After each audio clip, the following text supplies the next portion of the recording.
तो झारखंड में चौथे चरण के फेज के लिए कल वोटिंग हो रहा है। झारखंड में 3 सीट दुमका, गोड्डा और राजमहल में मतदान हो रहा है, जहां कल सुबह 7 बजे से शाम के 5 बजे तक मतदान होगा। इस फेज में 8 राज्यों की 57 सीटों पर मतदान होना है।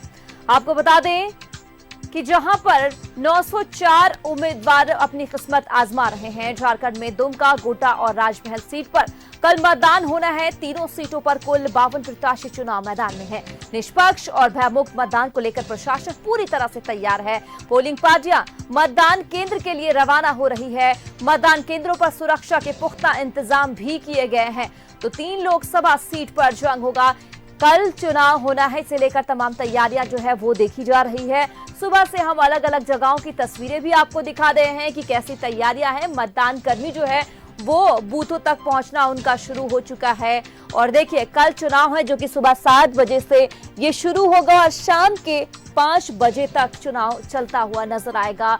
दिव्यांगों के लिए भी अलग अलग जगहों पे खास इंतजाम किए जा रहे हैं। हालांकि कई जगहों पे मौसम भी खुशमिजाज है और मौसम भी कहीं ना कहीं साथ देता हुआ नजर आ रहा है। भले ही अगर हम राजधानी की बात करें तो यहाँ उमस और गर्मी जरूर है, लेकिन कुछ जगहों पर झमाझम बारिश भी हो रही है, जिससे कि मतदान कर्मियों और आम जनता को राहत मिल रही है। अब कल चुनाव है, सुबह 7 बजे से ये चुनाव शुरू होगा।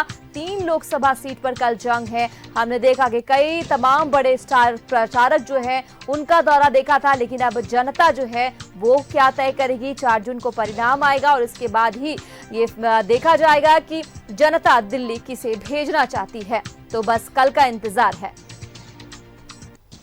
और साहिबगंज पे इसी से ज्यादा बातचीत के लिए हमारे सहयोगी मनोज भी हमारे साथ जुड़ चुके हैं। मनोज का रुख कर लेते हैं। मनोज, देखिए कल चुनाव होने वाला है। हमने देखा अलग अलग जगह की हमने तस्वीरें दिखाई है कि उत्साह भी देखा जा रहा है, मौसम भी साथ दे रहा है। हालांकि राजधानी की बात करें तो यहाँ उमस भरी गर्मी देखी जा रही है। कल सुबह 7 बजे से मतदान शुरू हो जाएगा। लेकिन मनोज, अगर हम बात करें ठीक 24 घंटे पहले क्या कुछ खास रहता है मतदान बूथों पर, जरा आप दर्शकों को बताएं।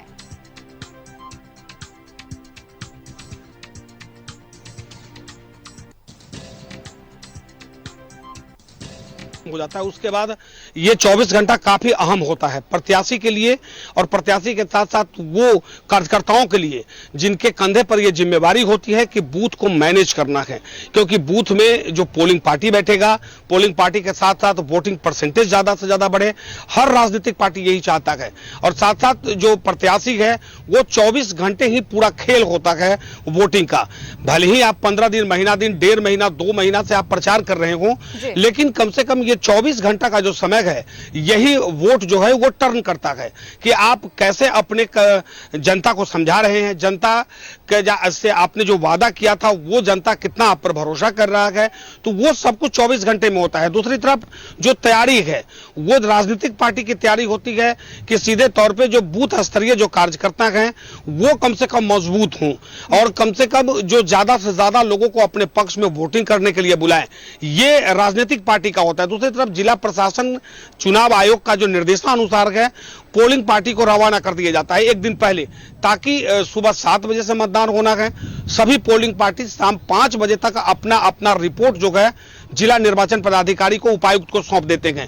वहां पहुंचना है, उसके बाद एक फोटो खींचना है, वीडियो करना है और वो सीधे जिला निर्वाचन पदाधिकारी का जो पोर्टल है उस पर डाउनलोड करना है कि हम फलाने बूथ पे पहुंच चुके हैं और हम यहाँ पे सुरक्षित हैं। साथ ही सुरक्षा की बात करें तो सुरक्षा का भी व्यापक इंतजाम किया गया है। 5000 से ज्यादा फोर्स तैनात किए गए हैं। 35 कंपनियां जो है सीआरपीएफ की यहाँ पर तैनाती की गई है और सारे जो जवान है वो अपने अपने बूथ के लिए रवाना हो चुके हैं। वो भी वही करेंगे जो पोलिंग पार्टी कर रही है। वो जाएंगे बूथ पर, उसका फोटो खींचेंगे, वीडियो करेंगे और उसके बाद के लिए, क्योंकि पिछले बार हमने देखा था कि कई जगहों पे आम जनता के लिए कुछ खास इंतजाम यहाँ मतदान कर्मियों की तरफ से नहीं किया गया था। लेकिन अगर हम साहिबगंज की बात करते हैं, वहां क्या इंतजाम है, दिव्यांगों के लिए क्या व्यवस्था है? गर्मी बहुत ज्यादा है, तो जो वोट तक देने के लिए पहुंचेंगे बूथ तक, उनके लिए क्या खास इंतजाम है, किस तरह से, क्योंकि धूप भी कई ज्यादा देखी जा रही है, मौसम किस तरह का है, तमाम अपडेट जरा बताएं आप। निश्चित तौर पे मौसम की बात करें तो मौसम सुबह से सुहाना था, लेकिन जैसे ही दोपहर 12 बजा उसके बाद आकाश साफ हो गया और मौसम जो है कि अपने रंग में धीरे धीरे रंगने लगा, यानी धूप जो है वो बढ़ने लगी और धूप के साथ साथ उमस जो है वो अब फिर एक बार बढ़ने लगा है। तो ये कयास लगाया जा रहा है कि अगर कल मौसम साफ नहीं रहा तो निश्चित तौर पे ऐसा ही होगा और गर्मी भी बढ़ेगी और उमस भी रहेगा। दूसरी तरफ दिव्यांग की बात करें तो दिव्यांग के लिए जिला प्रशासन ने साफ तौर पे व्हील चेयर की व्यवस्था कर दी है और साथ साथ जो उनके घर से लाना है इसके लिए ऑटो की व्यवस्था की गई है, ताकि जो दिव्यांग है या जो वृद्ध है जिनका उम्र 80 वर्ष से ज्यादा हो गया है या 70 वर्ष से ज्यादा जो चलने फिरने में असमर्थ है, उनके लिए भी व्यवस्था की गई है कि संबंधित बूथ पर वो उनको ऑटो से पहुंचाया जाएगा और साथ साथ मतदान कराकर सुबह और सीधे उन्हें घर पहुंचाया जाएगा। वहीं पानी की व्यवस्था की गई है, कई जगह जो बूथ है वहां पर खाने की भी व्यवस्था की गई है। वैसे बूथ जो जिस बूथ पर या तो ज्यादा दिव्यांग है या ज्यादा वृद्ध है या वो जो विलुप्त होती जनजाति है, शबर जाति की बात करें या पहाड़िया जाति की बात करें, वो उनके लिए भी विशेष व्यवस्था की है ताकि वोटिंग परसेंटेज बढ़े। चुनाव आयोग लगातार प्रचार प्रसार कर रहा है, जिला प्रशासन की तरफ से भी और साथ साथ जो राजनीतिक पार्टी है वो भी कर रहा है कि वोटिंग परसेंटेज बढ़े और निश्चित तौर पे अगर वोटिंग परसेंटेज बढ़ेगा तो लोकतंत्र की ये खूबसूरती में एक चार चांद लगेगा और साथ साथ जो व्यवस्थाएं हैं वो मुकम्मल कर ली गई है। राजनीतिक पार्टी अपने तरफ से पूरे तरह से आश्वस्त है कि उनके जो बूथ के कार्यकर्ता है वो अपने तरफ से वो मजबूत हैं और निश्चित तौर पे ज्यादा से ज्यादा मतदान वो कराएंगे। भारतीय जनता पार्टी का चुनाव 365 दिन चलता रहता है। जैसे एक चुनाव खत्म होगा अगली बूथ स्तरीय कार्यकर्ता का सम्मेलन शुरू हो जाता है। लेकिन दूसरी पार्टी की बात करें तो दूसरी पार्टी जो है वो चुनाव आचार संहिता लगने के बाद प्रत्याशी ढूंढते हैं, उसके बाद बूथ तक पहुंचने का प्रयास करते हैं। तो ये देखना होगा कि क्या बाकी यहाँ पर जो महागठबंधन के प्रत्याशी है या निर्दलीय प्रत्याशी लोबिन हेम्ब्रम है, उनके कार्यकर्ता कितना मजबूती से अपने बूथ पर अपनी उपस्थिति दर्ज करा पाते हैं। 8 राज्यों की 57 सीटों पर मतदान होना है, लगभग 904 उम्मीदवारों की किस्मत अब आजमा रहे हैं इस बार। लेकिन मनोज, हम बात करते हैं, देखिए 24 घंटे पहले कई नियम जो है वो लागू होते हैं, लेकिन जो उम्मीदवार हैं, जो प्रत्याशी है, चुनाव के दिन उन पे क्या कुछ खास नियम लागू रहता है, ये भी जरा दर्शकों को आप बताएं। देखिए निश्चित तौर पे जो प्रत्याशी है, प्रत्याशी अहले सुबह, क्योंकि लगभग 1-1.5 महीने तक चुनाव प्रचार के बाद यही आज का नहीं कल का जो दिन होगा उनके लिए ये अहम दिन माना जाता है। वो पूजा अर्चना करके उसके बाद में प्रत्याशी जो है अपने घर से मतदान के लिए निकलेंगे पूरे परिवार सहित। तो जो सारे प्रत्याशी है, चाहे वह भारतीय जनता पार्टी के प्रत्याशी हो, झारखंड मुक्ति मोर्चा के प्रत्याशी हो, निर्दलीय प्रत्याशी और तमाम 14 के 14 प्रत्याशी जो है इस राजमहल लोकसभा निर्वाचन क्षेत्र में अभी मैदान में गए, तो सभी प्रत्याशी अपने अपने दावा करते हैं। लेकिन जो एक परंपरा है अपने अपने इष्ट देव को खुश करना, अपने इष्ट देव को पूजा अर्चना करना, तो लोग अपने अपने तरीके से अपने इष्ट देव का पूजा कर और लोग अपने घर से बाहर निकलेंगे, परिवार के साथ निकलेंगे और उसके बाद मतदान करेंगे और लोगों को मोटिवेट भी करेंगे बूथों पे जाके, क्योंकि अपने मतदान करने के बाद वो पूरे कंस्टिट्यूएंसी में घूमेंगे।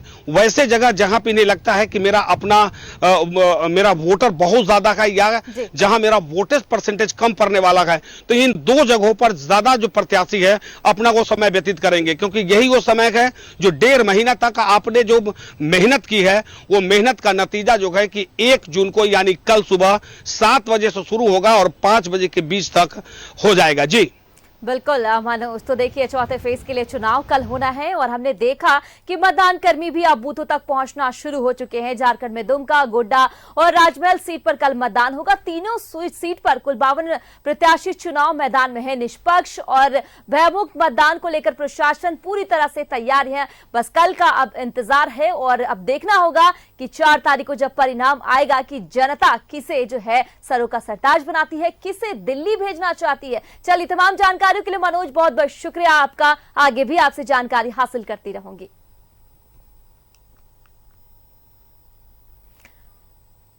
तो मतदान केंद्रों पर सुरक्षा के भी पुख्ता इंतजाम किए गए हैं। देखिए अलग अलग जगहों की तस्वीरें हम सुबह से आपको दिखा रहे हैं। चौथे चरण के लिए मतदान कल होने जा रहा है। तमाम तैयारियां मुकम्मल कर ली गई है।